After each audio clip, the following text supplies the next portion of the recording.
There's like a favorite, like a couple that you just remember that like really jump out, or like you might have written. Years ago, it was about Tomi Lahren. She had said something about Maxine Waters, Auntie Maxine, and I remember I said something like uncooked quinoa clump, Tomi Lahren, something. I don't remember the rest. That was one. Anytime we use smithereens, that one, people love a smithereens. They go low, we go to hell. Rep. Jasmine Crockett got MAGA hopping mad over Governor Hot Wheels comment.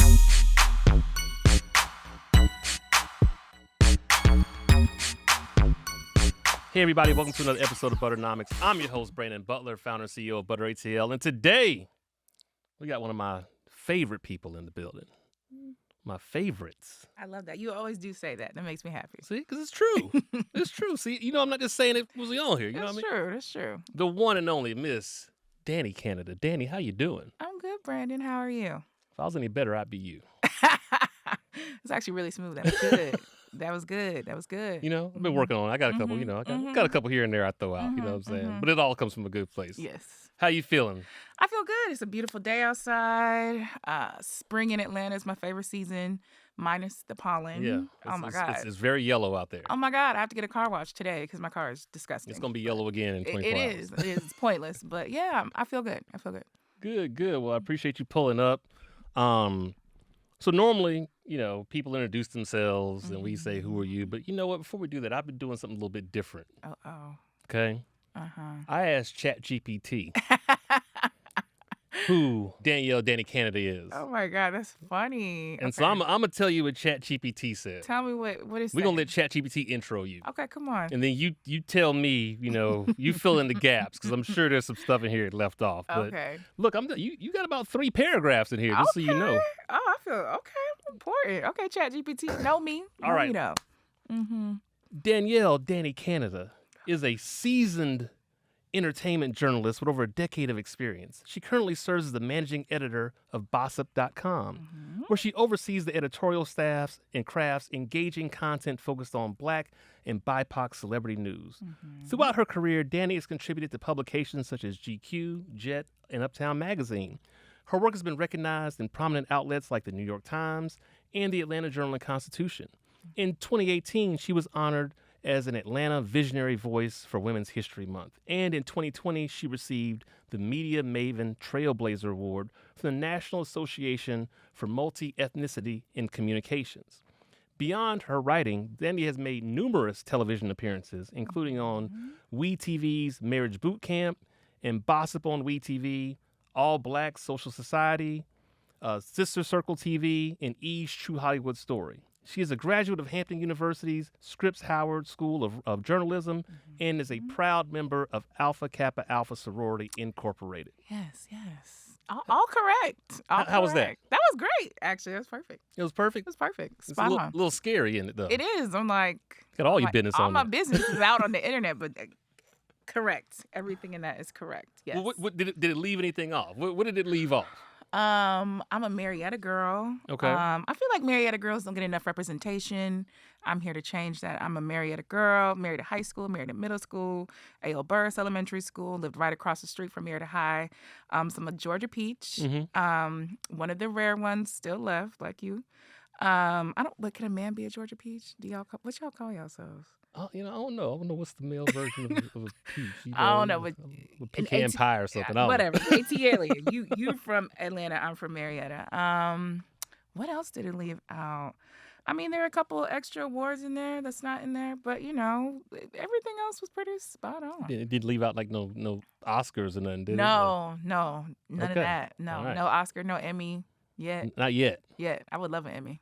I didn't know you did all this TV stuff. Oh, yeah, I love TV. TV is my, first love, actually. I see it now. I see it. I 100% see it. I'm not made for TV, but I can tell you 100% are made for TV. Thank you. I'll take that. Yeah, I studied broadcast journalism at Hampton. So the goal was always to go to television or radio, because, you know, I did radio for 4 years at Hampton. But that just ain't pan out when I was graduating. Like, the jobs were not there So I just started out as like an unpaid intern at hiphopwire.com and just moved up from there. So I used to want to be in radio growing up. Like we had Ryan Cameron on here one time. That's what I listened to every day. My guy. You know, and being like, I'm gonna get there one day. I actually interned for him. Me too. He fired me. We talked about that. I loved him though. It was my fault. What year was this? I've interned with him in like 07, I want to say. 06, This was 07. like, he was at 97.5 when this happened. Okay. So this was like, probably 06, Yeah. 05, 06, something like Yeah. that. Okay. It was my fault. We joke about it. He don't Yes. really remember it, Uh-huh. but we You still joke about it. I remember it. Yes. I told him, I actually said, man, you kind of changed my life with that, because you actually told me to. I remember he told me he was disappointed that, like, because he really thought I wanted it, and I kind of, I was on some other stuff back then. What you do? Oh, you haven't heard this story? No, I have not heard this Let me story. tell you the story. Tell me So, the story. my background's in IT. Okay. And so I was IT software engineer, doing all this stuff. And I would listen to the radio every day going to work. I used to hate my job. I used to I want to work in radio. I wanted to be a DJ, all these things.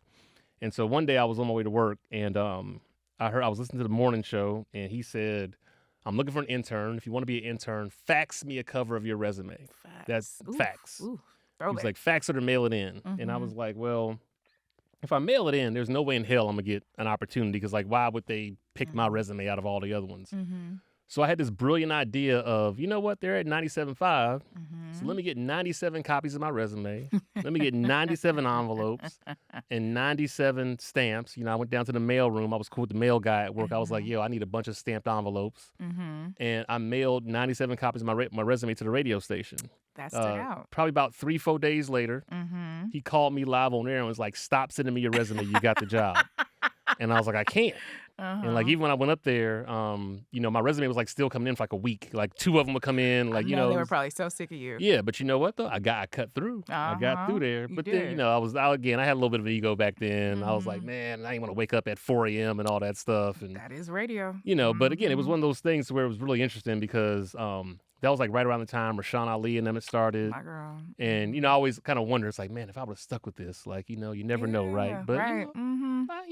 You landed where you're supposed to be. Right. Now we're on the Butternomics podcast. Now we're on the Butternomics podcast. Hey. And he was a guest on my show. Period. What's up, Ryan? No, that's the homeboy. We go out to lunch all the time, man. He's been a great mentor to me. So I've known Ryan Cameron since I was 16 years old. Yeah. Yeah. Like I used to volunteer for the Ryan Cameron Foundation with my sister. And so that's my homie. Cool. So how do you describe what you do in your own words? How do I describe what I do? I post the news that people want to read. Okay. So I think one thing I'm really good at is I see the news value in things. I'm very quick in seeing the news value in things. I'm very quick to pick up on a story. So I post the things, or I have the team post the things that people want to read. I also do interviews. That's my thing. That's like my number one thing that I enjoy about my job is sitting down one-on-one like this, talking to somebody. I do like, the red carpets we have here in Atlanta. Yeah. I don't like red carpets, but I will do them. Well, I mean, I don't get invited, so, Yes, you do. No, I'm talking about in general, not even about you, just in general. Like, I don't know what list I'm supposed to be on, but You don't? I feel like I've been seeing you at the carpets. No. that's just another guy with a black T-shirt on. Oh my God, Brandon! Please, I'm gonna plug you in. You need to be there. Anyway, so I would describe my work as I post news that people want to read, or I make sure it gets shared. I manage a staff. We have a great team. Majority of them have been there a very long time. Alex Ford, Jason Lee, Rebecca Jacobs, Lex Curtis. That's my weekend editor. Very closely, very tight. And then we write crazy headlines when we can. Look, let me tell you. If y'all don't know, the Bossip headlines are literally goated. Thank you. How did that become a thing? Well, I want to say this was so I've been with Bossip since 2014, very long time. So I want to say maybe in 2016 or so, 15, 16, our boss at the time, Mara Frazier, just had an idea. And so at one point, our headlines were whatever we put on the website would auto-populate on Twitter. Yeah. And so she was like, well, let's just stop doing that and y'all just create your own headlines. And I don't know who the first person was to create a crazy one, but whoever did it, it just took off. And then we all just kind of just followed behind. And we were like, okay, let's put some alliteration in here. Let's put a movie reference in here. Let's put a word that people don't even know what it means. They have to go look it up. Let's put that in there, an SAT word. So it just kind of took off from there. So shout out to Marv for that. She had the vision. And we've just been trying to keep it up. That's how we got in the New York Times. That was a big deal for us. So what is does any of those headlines like? There's like a favorite, like a couple that you just remember that like really jump out, or like you might have written. Years ago, it was about Tomi Lahren, the Republican, the analyst, and she had said something about Maxine Waters, Auntie Maxine, and I remember I said something like uncooked quinoa clump, Tomi Lahren, something. I don't remember the rest. That was one. Anytime we use smithereens, that one, people love a smithereens. I just wrote one the other day. Oh, my phone has died. It was on Marvin Sapp, and we were talking about, did you see that about him? We told everybody they couldn't leave, so he got 40 bands off Close the doors. It was something like, he got sanctified, smitten for, I wanted to say holding people like Habakkuk, like the book in the Bible, hostage, but I put it down to, I think, Ecclesiastes, entrapment, something like that. So I don't know. But those are just some that just stood out.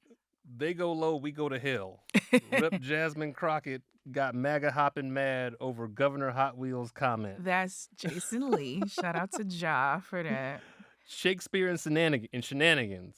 Nia Long allegedly pulled up on Sherry Shepherd at Broadway Othello opening and hemmed up host about throwing shade. Like, the alliteration in these things Thank you. is top tier. Thank you. Kanye's crumbling condition concerns Kim Kardashian and kids causing emergency custody hearing. All Ks. With all Ks. All Ks. Has to be the Ks. I remember we have a copy editor. We have 2 copy editors now. And one of them, it was like the early days when she had just started. And we had a Kim Kardashian headline like that, a Kim and Kanye headline. And she went in there and she took all the Ks out. And I was like, no, baby, the Ks have to stay. Like, no. That's just how it works. No, I love it. And again, this is always interesting because, Bossip, to your point, I mean, it's one of those, it's like just one of those, platforms that's been around and it's, a major impact. I remember seeing it and reading it over the years, you know what I mean? And just, what's it like to be part of that? You've been over there for over, like I said, over 10 years. What's it like to be part of that staff and that growth to now the point to where you're managing editor? Yeah, it's been great, honestly. The staff, like, we all get along very well. I think we all kind of feed off each other when it comes to, like, creativity. And so I've just been proud of, like, the growth that we have made and the strides that we have made. I mean, back in the day, people did not want to talk to us at all. We still have some celebrities who are like, I don't know what y'all about to say. But, these days, celebrities ask for Bossip. They'll be like, oh, we had Ashanti recently. She was doing press, and we couldn't get the dates right. And they're like, well, Ashanti really wants to talk to Bossip. And I was like, oh, excuse me. Well, let's make that happen. So, like, we've grown a lot. I think we've found a balance between shade and being, a-holes. But I'm proud of what we've done. So it's been nice. And I mean, you've been there through that growth, right? Especially like with social media and everything blowing up. Like, what's just that been? Because again, all this stuff starts as blogs, but then social media becomes like more important. Headlines become more important. Like, what do you remember most kind of about that evolution as social media has become so mainstream and a bigger part of what y'all do? Yeah. Social media has definitely contributed to Bossip's growth. I would say there was, what year was that? Maybe like 2018, 2019, when we were just on like a streak on like Twitter. And it was like every day, it was like a headline that would go viral. And I feel like that really helped push our platform to more people. We would have celebrities in our comments and they'd be like, why didn't you give me a Bossip headline? Like, I remember Jemele Hill, when she got married, we gave her like something nice and plain. Jemele Hill ties the knot, da-da-da-da. And she was like, no. Where's the smithereens? And then we went back, we were like, okay, Jemele Hill's getting smashed smithereens by her Detroit, something. And it was like, okay. So I feel like social media really grew the brand a lot. I think we owe a lot to it. I got to find more ways to use smithereens in my. It's so great. It's so great. And a lot of people are like, why is everybody getting smashed to smithereens? It's like, wouldn't you want to be? Wouldn't you want to be? Yeah. Like, of course, we're doing you a favor. I'm assuming you are. I would hope you are. So yeah. One of the favorite things I learned, when I was at grad school was like, what's the alternative? So yeah, like if you don't want to be smashed smithereens, what do you want then? What do like, you want? would you prefer Like, something opposite of that? Right. Like, I would hope that's a compliment. That means you're having good sex. Good for you. Now, again, a lot of folks might think that, y'all just cover, gossip, or they see the headlines, they think this might be clickbait. But obviously, like, y'all doing real storytelling. Y'all are like really telling stories that need to be out here. And you're running a business too. Yeah. Like, what's the business side of, us running a site like Bossip and that whole just media, empire, really, that a lot of people might not realize? Yeah, so we are owned by Urban One. Kathy Hughes is technically like the It used to be, owner. wasn't it Moguldom or something? It was Moguldom. Yeah, it was see, Moguldom. Yeah, I remember You better that. know. You better know. Yeah, it was Moguldom and Jamarla Martin. And then we got acquired by Urban One in 2017, I want to say.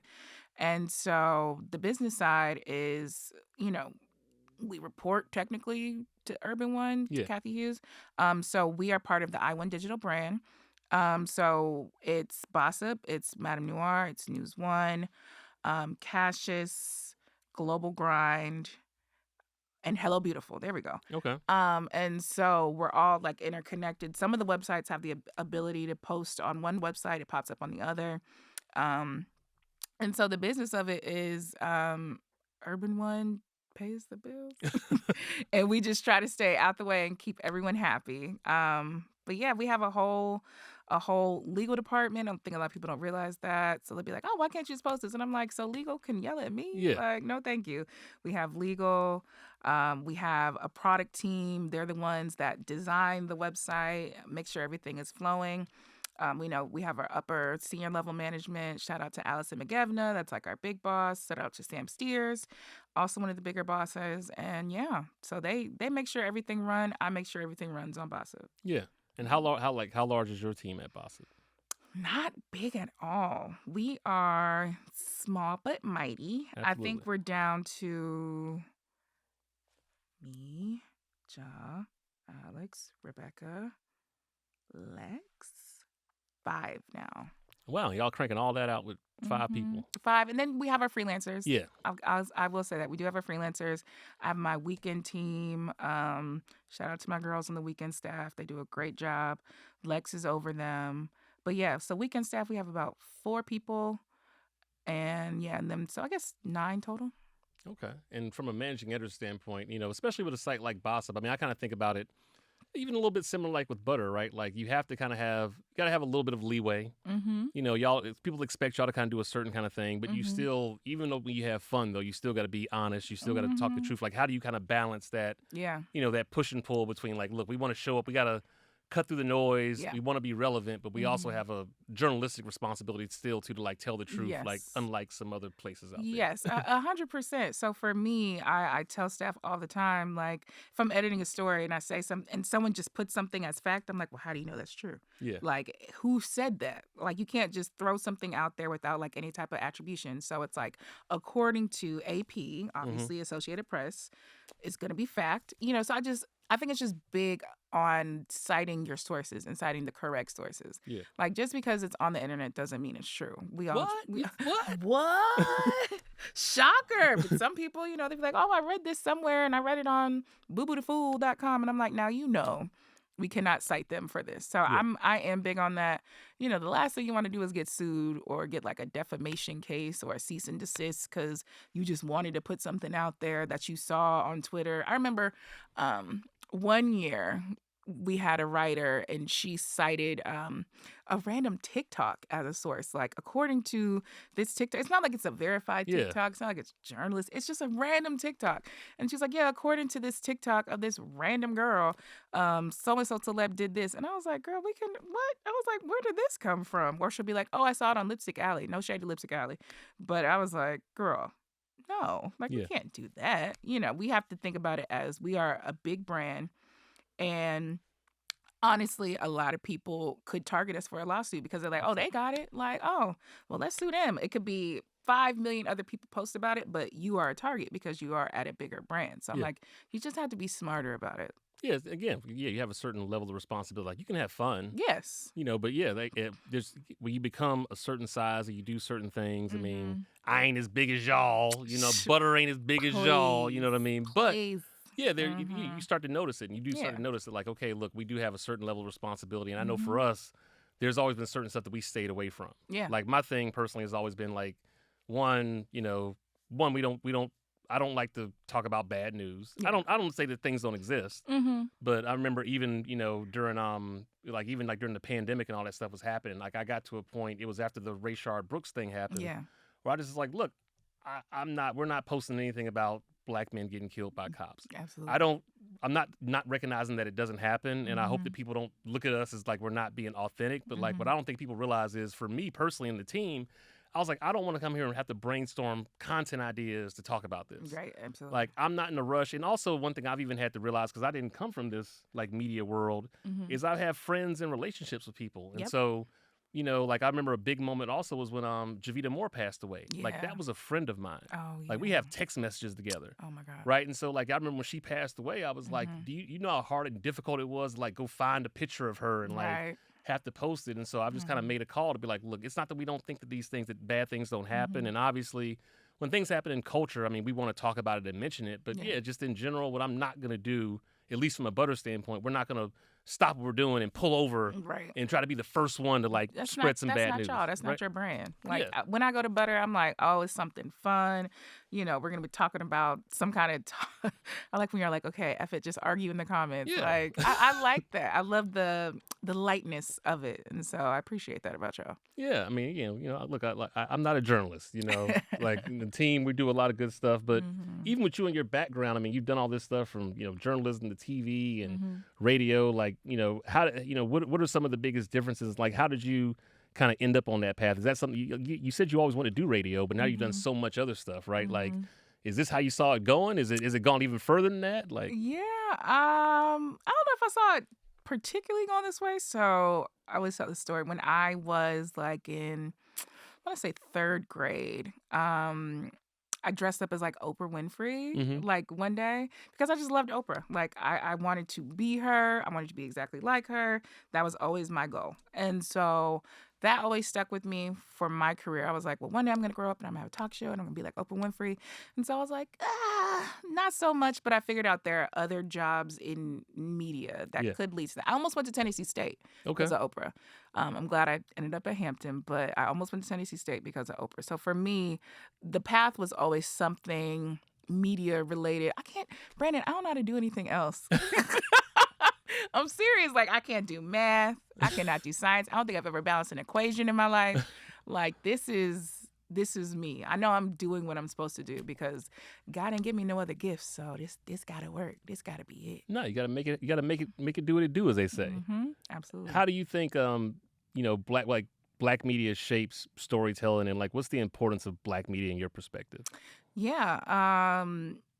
People don't like to give us credit, but we are the trendsetters.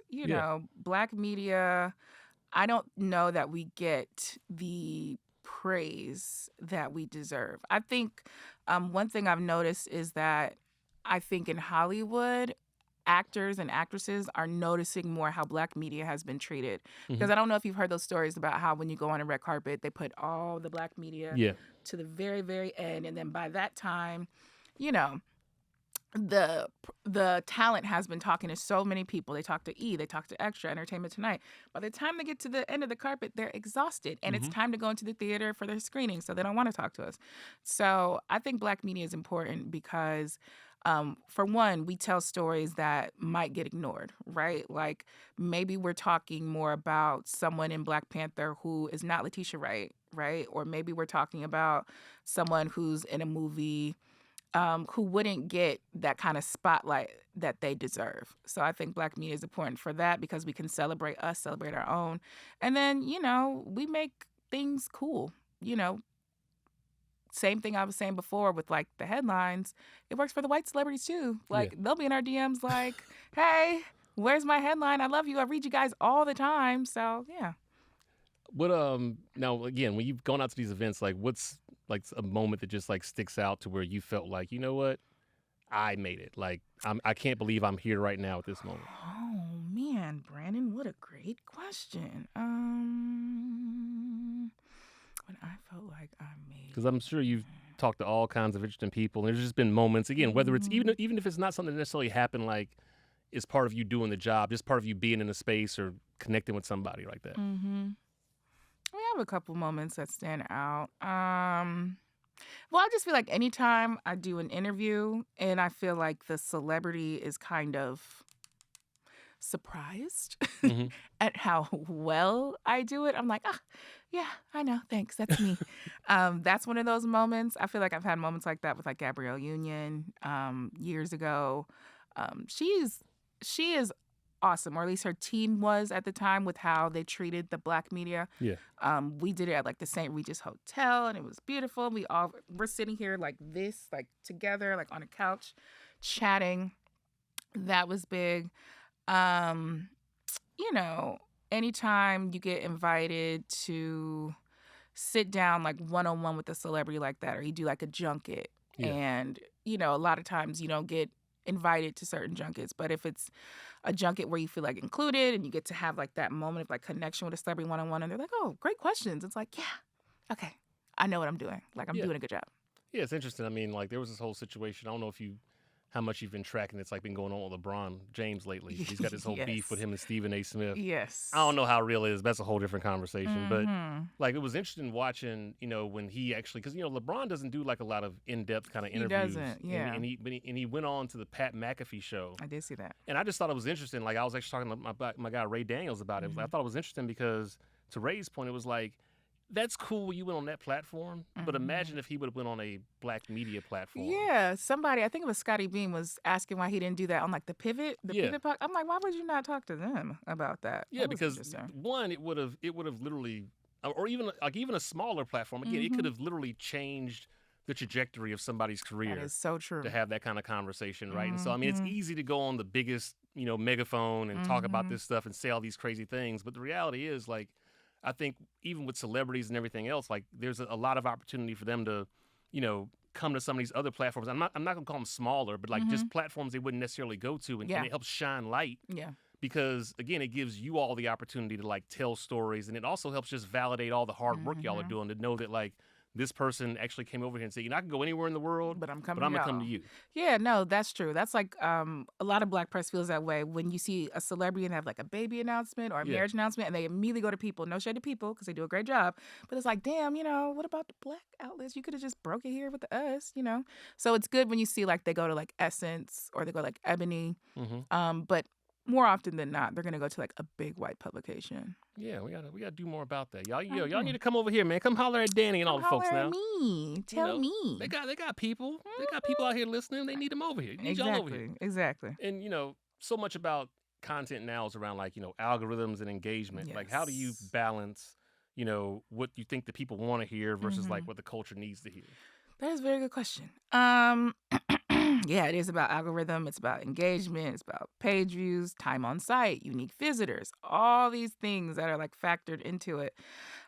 So we try to make sure we have a blend of both, right? So maybe you're gonna get something a little more salacious, but then I'm gonna have Ja write up something about whatever that orange man is doing up in the White House, right? Because you need to know what's going on here. And maybe we're going to put like a fun headline on it to actually get you to read it and want to engage with it.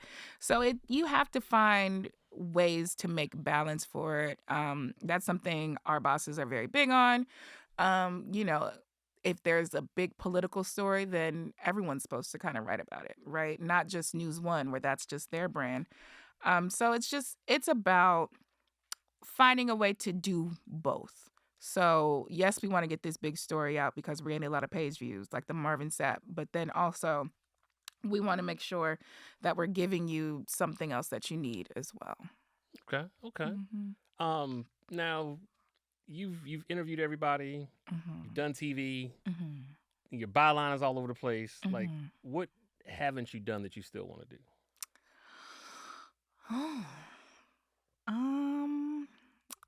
Oh, Brandon, I don't know. What haven't I done that I want to do?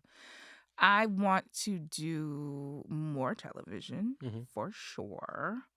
Um, I would love to do kind of a full-time TV hosting gig, Mm-hmm. right? Like in a perfect world, that would be like the next step for me. That Okay. would be like ideal.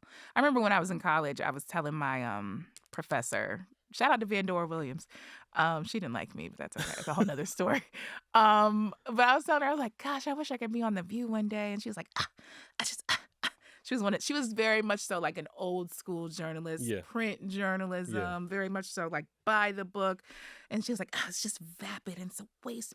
She was so not into it. But I was like, that's kind of my vibe. Like I would love to just sit, talk a little bit about current events, talk about entertainment news, interview the celebs and like go from there. So that's one thing. What's some advice that you would, want to give to someone who wants to do what you do, but relevant in today? Because again, like it's a different day and age, Mhm. and again, like everybody kind of has a platform in a Mhm. sense. But like if somebody wanted to become the managing editor of a Bossip like Mhm. platform, like what advice would you give them? Um, Put your blinders on and stop worrying about what everyone else is doing. Mm-hmm. Because I know it looks like you're not winning, but if you are working in this media business, you're winning. You're Yeah. winning. It might take a little time to get to where you want to be. And I feel like I was talking to one of my writers who's great. She graduated from Hampton not too long ago. She's younger. She's in her early 20s. She's like, I just feel like I'm not doing enough. I was like, you are actually working in this business. You are working in this field. Media is hard. It is. They don't prep people enough for how difficult it is. Yes, it sucks in the beginning. When I started out, I was unpaid. Like I was struggling. It Yeah. was a struggle. But I was like, if you're really passionate about it, it's going to take some time. So I started in '09. It didn't really get I didn't land at Bossip till 2014. I had other jobs. I did one, got laid off, was super depressed after that, and then I got another job and hated that one, and then landed here. Sounds about And right. so, Yeah, yeah, yeah. exactly. So it takes time, especially so if you are in your early 20s and you are working, you're winning. You're Mm-hmm. winning already. I know it doesn't feel like it. I know you're like, oh, so and so is doing this. I want to be just like you. It's going to take time. Media is not like other industries where it's like you come out of college and you're making six figures and you're Yeah. doing this and $10,000 signing bonus. You're not going to get that. I mean, maybe you will. I would love it if you could, but it's probably not going to happen. You are winning. If you're working, you're winning. Just stay the course. Not like that. If you're working, you're winning. If you're 'Cause, working, you're winning. yeah, we're in this space now where I think it's always interesting when I talk to people. I'm a little older. I'm 40 something, Barely. barely. You can see I Barely. got a couple grays in here, but I like it. It's wisdom. The ladies like it. Mhm. But you know what I'm saying? Like I always kind of notice that like there are these.